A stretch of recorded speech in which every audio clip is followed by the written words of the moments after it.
ওহ আরে আর যে পারি না, খিদের চোটে পেটের ইঁদুরগুলো যে ডিগবাজি খাচ্ছে। আর গিন্নি গিন্নি সেই যে সকাল সকাল কোথায় গেল কে জানে, এদিকে যে আমার রাজসভায় যেতে দেরি হয়ে গেল। উফ, এখন যে আমি কি করি। এই যে বুড়ো, তা বসে বসে আমার নামে কি গালমন্দ করছো শুনি? ছি ছি, গালমন্দ করবো কেন গিন্নি? আসলে আমার পেটের ইঁদুরগুলো না বড্ড লাফালাফি শুরু করেছে, যেন মনে হচ্ছে এক্ষুনি পেটটা ফাটিয়ে বাইরে বেরিয়ে আসবে। তা গিন্নি, তুমি এত সকাল সকাল কোথায় গিয়েছিলে শুনি? কোথায় আবার যাবো, গিয়েছিলাম বাগান থেকে কিছু ফুল তুলতে। কাল যে সরস্বতী পুজো, তাই আমি আগে ভাগেই কালকে পুজোর জন্য সব জোগাড় করে রাখলাম। হ্যাঁ, তা তুমি এত ফুল দিয়ে কি করবে শুনি? মরণ জানি না, জানো অঞ্জলি দেবো গো, অঞ্জলি। দিদা, আমরা কিন্তু অঞ্জলি দেব। হ্যাঁ হ্যাঁ দিবি বই কি, আরে তোদের জন্যই তো এই সরস্বতী পুজো। তা হ্যাঁ রে গুলটে ন্যাপলা, তোরা যে অঞ্জলি দিবি তা এটা জানিস তো যে সকাল থেকেই না খেয়ে থাকতে হয়? হ্যাঁ দাদু, তা আবার জানবো না? আরে দাদু, আমি তো ভেবেছি যে আজ থেকেই না খেয়ে থাকবো গো। কেন কেন? বুঝলে না তো দাদু, যদি আমি আজ থেকেই না খেয়ে থাকি তাহলে এদের থেকেও ঠাকুর আমাকে একটু বেশি বিদ্যে দেবে। কি ঠিক বলছি না? দূর পাগল, আরে মা সরস্বতী সকলকেই সমান সমান বিদ্যা বুদ্ধি দেয়, বুঝলি? জানো তো দিদা, কাল না আমি একটা টুকটুকে বাসন্তী রঙের শাড়ি পরবো, ভালো হবে না? হ্যাঁ রে পুটি, তোকে না খুব মিষ্টি লাগবে রে। সে না হয় হবে, কিন্তু আমার যে খিদে পেয়েছে তার কি হবে?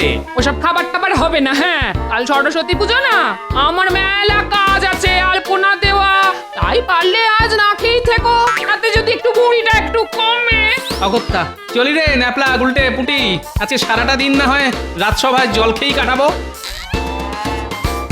কি হে মন্ত্রী, শুধু কি গায়ে হাওয়া লাগিয়ে ঘুরে বেড়ালেই হবে? একটু তো রাজকার্যের দিকেও মন দিতে হয় নাকি? কেন মহারাজ, আমি আবার কি করলাম? কি আবার করবে? আয়োজন করবে। আয়োজন? কিসের আয়োজন মহারাজ? আরে আহাম্মক, এটাও কি জানো না যে কাল সরস্বতী পুজো? ঠিকই তো। তাই পুজোটা যে কিভাবে সুসম্পন্ন হবে তা কি কেউ ভেবে দেখেছেন? ওহ, তাই বলুন। ও নিয়ে আপনি একদম চিন্তা করবেন না মহারাজ, এই গোটা পুজোর দায়িত্বটা না হয় আমি একাই নিলাম। হয়েছে মন্ত্রী, হয়েছে। তুমি যে কত দায়িত্ব নেবে তা আমার খুব ভালো করেই জানা আছে। তাই আমি ঠিক করেছি যে এই পুজোর দায়িত্ব আমি সকল সভাসদদের মধ্যে সমান ভাগে ভাগ করে দেব। তা কে কি দায়িত্ব পালন করবে মহারাজ? কেন গোপাল, তুমি ঠাকুর আনবে, রাজবৈদ্য তুমি ফল আনবে, আর বিজ্ঞানী তুমি ফুল আনবে। মহারাজ, আর আমি? তুমি তো আবার একটু মিষ্টি প্রকৃতির, তাই তুমি না হয় ওই মিষ্টিটাই এনো। আর মহারাজ আমি? সে না বোধ, তুমি না হয় দশকর্মার বাজারটা করে নিও। আর এই যে পণ্ডিত, তোমায় নিশ্চয়ই আলাদা করে কিছু বলার নেই, কারণ এই পুজোটা তো তোমাকেই করতে হবে, বুঝেছো? যথাজ্ঞা মহারাজ। আর মহারাজ, আমি যে বাকি রয়ে গেলাম। তুমি তো একটা অকম্মা ঢেক। তোমায় কি দায়িত্ব দিই বলো দেখি? মহারাজ, আপনি বরং আমায় পুজোর দিন দুপুরের বালক ভোজনের দায়িত্বটা দিন। দেখেছো বেটা শুটকো মন্ত্রী ঠিক নিজেরটা গোছাবার তালে আছে। ঠিক আছে মন্ত্রী, তবে দেখো যেন কোনো কিছু ত্রুটি না হয়। হবে না মহারাজ, কোনো ত্রুটি হবে না। কিন্তু মহারাজ, তার জন্য যে কিছু মোহর। তাই নাও, 200 মোহর। ধন্যবাদ মহারাজ, ধন্যবাদ। এবার শুধু দেখবেন যা খিচুড়ি খাওয়াবো না, যে প্রত্যেকেই খাওয়ার সাথে সাথে নিজের খাওয়ার কলা পাতাটা অব্দি খেয়ে নেবে। দেখেছো কাণ্ড, একই আমি সকাল থেকে না খেয়ে আর এখানে এসে থেকেই শুধু খাওয়ার কথাই শুনে যাচ্ছি। না, এবার দেখছি আমার খিদেটা সত্যি সত্যি একটু বেড়ে গেছে। গোপাল, তুমি যেন কিছু বিড়বিড় করছো। না মহারাজ, আমি বলছিলাম কি সবই তো হলো, কিন্তু এই পুজোটা কোথায় অনুষ্ঠিত হবে? আমার মনে হয় মহারাজ, যেহেতু মা সরস্বতী বিদ্যার দেবী, তাই এই পুজো আমাদের পাঠশালাতেই অনুষ্ঠিত করা উচিত। ঠিক, পণ্ডিত মশাই একদম ঠিক বলেছেন। ঠিক আছে, তাহলে ওই কথাই রইলো যে আগামীকাল সরস্বতী পুজো পাঠশালাতে অনুষ্ঠিত হবে। তাই আজকের মতো সভা এখানেই শেষ। বলি গিন্নি, এবার কি কিছু খেতে দেবে? সেই কখন রাজসভা থেকে এসেছি বলো তো। তা এসেছে তো কি হয়েছে, আমার মা থাকি নেচে বুঝি? ঘরে তো কিচ্ছু নেই, তা রান্নাটা হবে কি দিয়ে শুনি? কেন এই যে সামনের পুজোগুলোতে এই যে এতগুলো দান সামগ্রী সামগ্রী নৈবেদ্য এই যে পোটলা বেঁধে আনলাম তা সবই কি শেষ হয়ে গেল? কেন তুমি কি ভেবেছিলে ওই সামান্য চাল ডালে কি সারা বছর কাটবে? পাউতে সামান্য চালে কলা, তার জন্য এত বাবা! রাগ করছো কেন গিন্নি, রাগ করছো কেন? তুমি কি জানো যে আগামীকাল পাঠশালায় সরস্বতী পুজোর দায়িত্ব মহারাজ আমার ঘাড়ে দিয়েছেন? আর এই পুজো করতে গিয়ে আমি এত কিছু সরাবো যে যা দিয়ে আমাদের গোটা বছরটা হাসতে হাসতে কেটে যাবে। হয়েছে তা মন্ত্রী মশাই কিসের দায়িত্ব পেলেন শুনি? কেন দুপুরের বাল্য ভোজনে খিচুড়ির দায়িত্ব? দেখেছ, এই জন্যই বলি মন্ত্রীকে দেখে কিছু শেখো। উনি কি সুন্দর খিচুড়ি থেকে টাকা সারাবে বললে ওই দায়িত্বটা নিয়ে নিল। শোনো, এখনো বলছি সময় থাকতে থাকতে ওই মন্ত্রী মশাইয়ের লেজুর হয়ে পড়ো, এতে তোমারই লাভ হবে। ঠিক বলেছো গিন্নি, তাহলে আজ থেকেই আমি মন্ত্রীর পিছু নিই। এই জন্যই বললি পুজোর ঘরটার সঙ্গে সঙ্গে নিজের ঘরটাকেও একটু নাড়িও, তবে যদি একটু বুদ্ধি করলে। খুলেছি গিন্নি, খুলেছি, এবার বুদ্ধি খুলেছি। তুমি আমার মাথায় যা শান্তির জল ছিটিয়েছো, এতে কি আর বুদ্ধি না খুলে থাকতে পারি?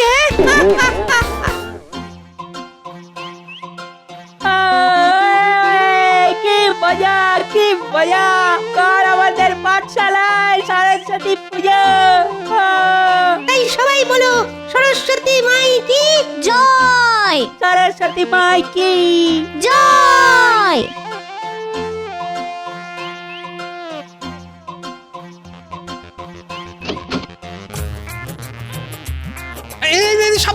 সাবধানে। এবার মা সরস্বতীকে আস্তে আস্তে ধরে তার বেদিতে বসাও। দেখেছো দাদু, মায়ের মুখটা কত মিষ্টি দেখতে না? হ্যাঁ, যা বলেছিস। আর এই যে কুচোকাচার দল, তোরা এবার সব একে একে বাড়ি যা। কাল তাহলে ঠিক সময় মতন পাঠশালায় চলে আসিস, বুঝলি? আচ্ছা দাদু, এই চল চল।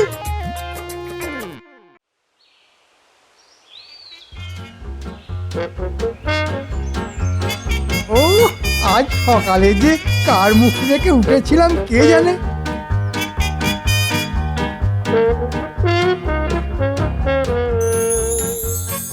এই তো চাল ডালের দোকানেও এসে গেছি। যাই, এবার একটু আড়ালে লুকিয়ে মহারাজ যে 200 মোহর দিয়েছিলেন তার মধ্যে এই 150 মোহর আমার ট্যাঁকে গুঁজে ফেলি, আর বাকি 50 মোহর দিয়ে আমি পুজোর চাল ডাল কেনাকাটা করব। আর কেউই বুঝতে পারবে না যে আমি এই বালক ভোজন মাত্র 50 মোহর দিয়েই সেরে ফেলেছি। হ্যাঁ,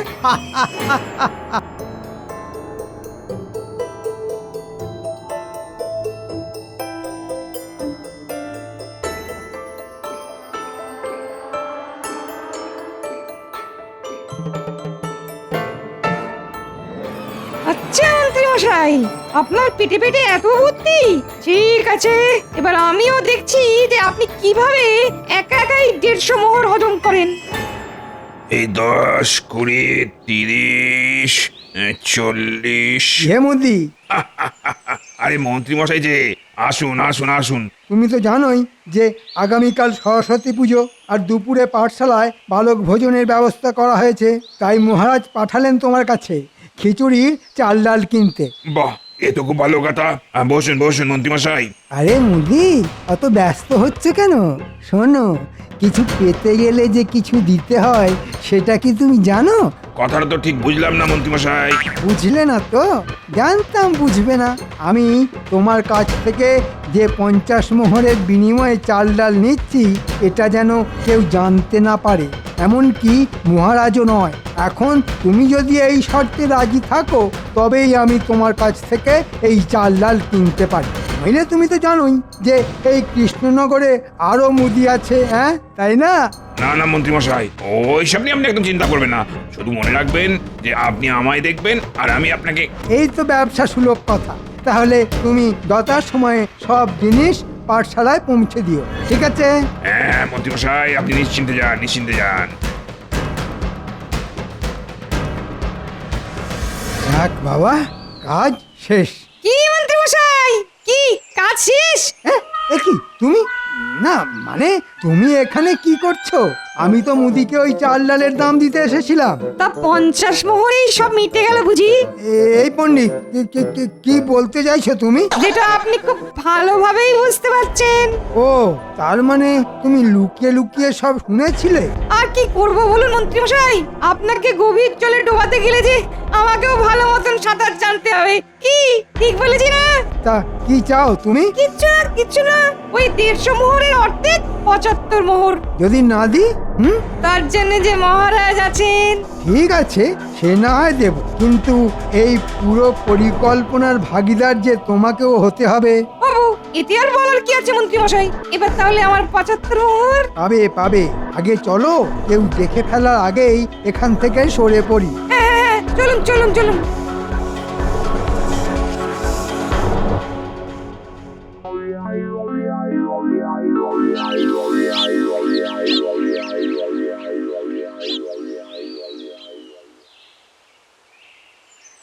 কিরে ন্যাপলা, পুজোর জোগাড় সব ঠিকঠাক হয়েছে তো? হ্যাঁ পণ্ডিত মশাই। বাহ, দান দক্ষিণা তো বেশ ভালোই দিয়েছে দেখছি। এবার একটু করে মন্ত্র পড়বো আর একটু করে আমার থলিতে ভরবো। ও পণ্ডিত মশাই, নিন না, এবার পুজোটা শুরু করুন। এবার যে খিদের জ্বালা পেট আমার জ্বলে যাচ্ছে। হ্যাঁ, এই শুরু করি।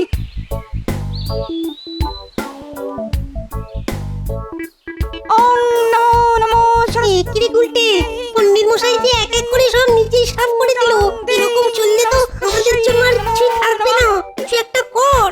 ওম নমঃ ওম নমঃ। বাহ, মিষ্টিটা তো বেশ ভালোই দিয়েছে, আর ধুতি শাড়িটাও বেশ দামি বলেই মনে হচ্ছে। হাততালি ঝুঁকিয়ে নি বাবা। ও কি পণ্ডিত মশাই, আপনি এখনই সব থলিতে ভরছেন কেন? পুজো তো শেষ হতে এখনো ঢের দেরি। কই না তো, কে বলেছে? কে বলেছে পুজো তো শেষ? আরে আরে, আমরা তো এখনো পুষ্পাঞ্জলি দিইনি, এর মধ্যেই পুজো শেষ। ও তাই বুঝি?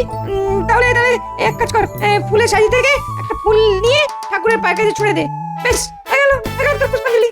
এ কি রে উল্টে, এ কি পুজো হচ্ছে? এই সময় যদি গোপাল দাদু থাকতো তাহলে খুব ভালো হতো। গোপাল দাদু নেই তো কি হয়েছে? চল না, টুক করে একবার মহারাজকে ডেকে নিয়ে আসি। হ্যাঁ হ্যাঁ, তাই চল। কিরে, চুপি চুপি কোথায় পালাচ্ছিস? কোথাও না পণ্ডিত মশাই। শুনে রাখ, এখানকার পুজোর কোনো কথা যদি মহারাজের কানে যায় না, তাহলে মনে রাখিস এবছর তোদের আর কাউকে উত্তীর্ণ হতে হচ্ছে না, স্বয়ং মা সরস্বতী আসলেও নয়, বুঝেছিস? আচ্ছা পণ্ডিত মশাই। কি হে পাচক ঠাকুর, তোর রান্না কত দূর? এই যে মন্ত্রী মশাই, এই হয়ে এলো বলে। কিন্তু মন্ত্রী মশাই, এই এক কড়া খিচুড়িতে কি এতগুলো লোক খেতে পারবে? পারবে পারবে, সব পারবে। তুই শুধু একটু বেশি করে লঙ্কা দিয়ে এক আগুন ঝাল খিচুড়ি তৈরি কর। তাহলে তো মন্ত্রী মশাই, সেই খিচুড়ি আর কেউ খেতেই পারবে না। সেটাই তো আমরা চাই, যাতে ওই এক কড়া খিচুড়ি দিয়েই আমরা এই বালক ভোজনটা সেরে ফেলতে পারি। তুই শুধু তোর মুখটা বন্ধ রাখবি, ব্যাস। এই নে, এটা রাখ, আর বাকি সব ভুলে যা। ওই গো গিন্নি, খিদে পেয়েছে, বলি কিছু খেতে দেবে তো নাকি? কোথায় গেল কে জানে? দূর দূর, আমি বা বাড়ি থেকে আর কি করব? যাই, আমি বরং আমার পেট না শুকিয়ে পাঠশালায় যাই, ওখানেই না হয় একটু বালক ভোজনের খিচুড়ি খেয়ে নেব। পাঠশালায় ঢোকা মাত্রই কি গন্ধ, মন যেন জুড়িয়ে গেল। এই পাঁচক ঠাকুরের হাতের রান্নাটা মনে হচ্ছে খুব ভালো।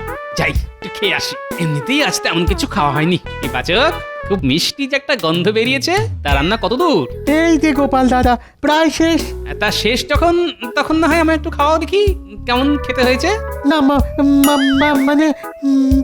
মানে কি হলো? আরে দাও দাও দাও দাও।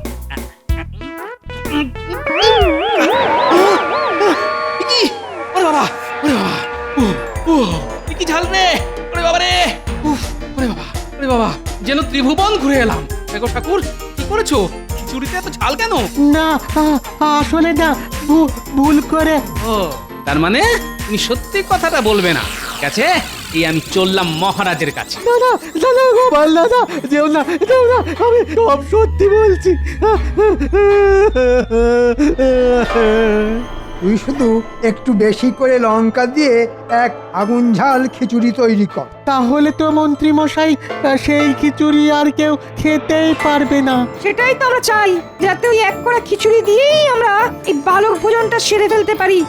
বাহ পাচক, সরস্বতী পুজোর দিন তাহলে বেশ ভালোই লক্ষ্মী লাভ হয়েছে বলো। তা একটু হয়েছে বই কি গোপাল দাদা। তবে এবার যে তোমার ট্যাঁকের লক্ষ্মী বাঁধন ছাড়া হতে চলেছে। দাদা দাদা গোপাল দাদা, আমি আর কখনো করবো না, আমাকে ক্ষমা করে দাও। ঠিক আছে, তুমি তাহলে যেমন চুপ ছিলে ঠিক তেমনই চুপ থাকো। আর শোনো, কানে কানে একটা কথা বলি, যে তোমায় কি করতে হবে। কি পারবে তো? খুব পারবো গোপাল দাদা। ঠিক আছে, এবার আমি চলি আর গিয়ে দেখি ওদিকের কি খবর। গোপাল দাদু, তুমি এখানে এসেছো, খুব ভালো হয়েছে। জানো এখানে কিসব হচ্ছে? কেন রে, কি আবার হলো? শোনো তবে, আচ্ছা, তার মানে পণ্ডিতও এর সঙ্গে যুক্ত। ঠিক আছে, এদের ব্যবস্থা আমি করছি। কি করবে গোপাল দাদু? শোন উল্টে নাপলা পুঁটি, আমি তোদের যা যা করতে বলবো তোরা শুধু সেই মতনই কাজ করবি, বুঝেছিস? ঠিক আছে গোপাল দাদু। শোন তবে, রে পারবি তো? একদম দাদু। সাব্বাস। এই যে বাচ্চারা, অনেক বেলা হলো যে, তাই আগে তোমরাই না হয় খেতে বসো, বড়রা না হয় একটু পরেই বসবে।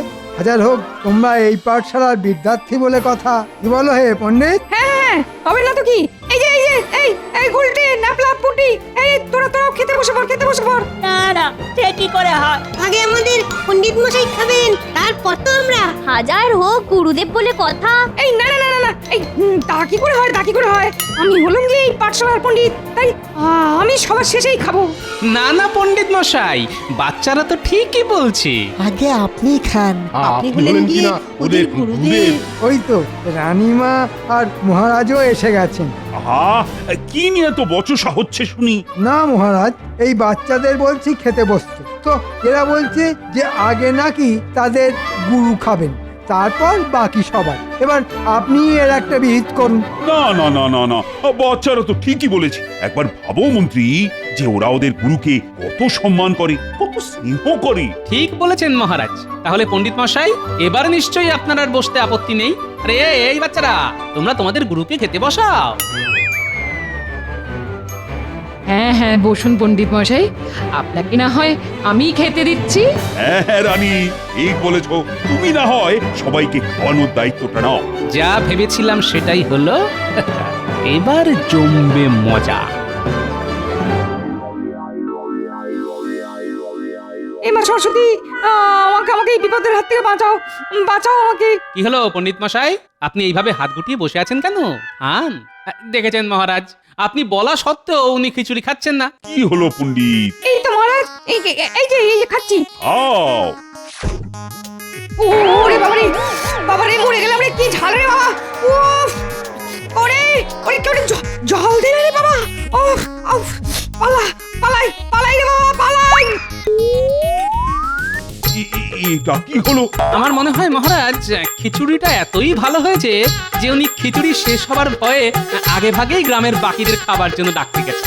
ও তাই বুঝি? তা এতে এত তাড়ার কি ছিল বুঝি না বাপ। যাকে যাক গোপাল, এবার তবে বাকি সভাসদদের বসার ব্যবস্থা করো। না না মহারাজ, সবার আগে যে আমাদের মন্ত্রী মশাই খাবেন, তারপর তো বাকিরা। কেন আমি আগে খাবো কেন? না, আমি আগে খাবো না। এইরকম বললে তো হবে না মন্ত্রী মশাই, কারণ আপনিই তো এই বালক ভোজনের আয়োজনটি এত সুষ্ঠুভাবে পরিচালনা করলেন, তাই না? না না, মহারাজ থাকতে আমি কেন? হ্যাঁ হ্যাঁ মন্ত্রী মশাই, আমি বলছি আপনি খেতে বসুন। আজ আমি নিজের হাতে আপনাকে খিচুড়ি খাওয়াবো। অগত্যা যে করি। নিন নিন, খান খান। না মন্ত্রী, শুরু কর। এই করি। ওরে বাপরে, এ কি ঝাল রে বাবা। ওরে বাবা গো, ও গেলাম রে। ওরে বাবা গো, ও ওরে বাবারে, ও বাবারে, ও ওরে। এটা কি হচ্ছে গোপাল? আহা, আমার তো কিছুই মাথায় ঢুকছে না। মহারাজ, এই খিচুড়ির জন্য যে মোহর আপনি এদের দিয়েছিলেন তা থেকে মন্ত্রী আর পণ্ডিত মিলে 150 মোহর সরিয়েছে, আর মাত্র 50 মোহর দিয়ে এই খিচুড়ির আয়োজন করেছে। কি এদের এত বড় আসপর্দা যে এরা ঠাকুরের ভোগের টাকা থেকেও ভাগ বসায়? এদের না আজ আমি ছাড়বো না। মহারাজ, আপাতত এরা আমাদেরকে সেই ঝাল খিচুড়ি খাওয়াবে ঠিক করেছে, সেটাই এরা এখন নিজেরাই খেয়ে ভুগছে। না গোপাল না, এটা এদের জন্য খুবই কম শাস্তি। তাই আমার আদেশ যে ওই কড়ার সব খিচুড়ি যেন মন্ত্রীকে খাওয়ানো হয়, আর ওর কাছ থেকেই যেন এই বালক ভোজনের পুরো খরচটাই আদায় করা হয়। এরকম করবেন না মহারাজ, আমি যে মরে যাব। তোমার মতো লোকের না মরে যাওয়াই উচিত। হায় হায় হায়, এবার যে আমি কি করি? ওরে বাবারে! এবার মন্ত্রী মশাই জব্দ। কিন্তু গোপাল, তাহলে বাকিদের খাওয়ার কি হবে? কোনো চিন্তা করবেন না রানীমা, আমি আগে থেকেই ভালো সুস্বাদু খিচুড়ি করেই রেখেছি। এই নাপলা গুলটে, নিয়ে আয় খিচুড়ি। বাহ বাহ, এই না হলে গোপাল। তাহলে এবার আপনারাও সবাই বসে পড়ুন খিচুড়ি খেতে। আর মহারাজ, আপনিও বসুন, রানীমা খাওয়াচ্ছেন বলে কথা। কি গোপাল, এটা আবার ঝাল খিচুড়ি নয় তো? কি যে বলেন মহারাজ।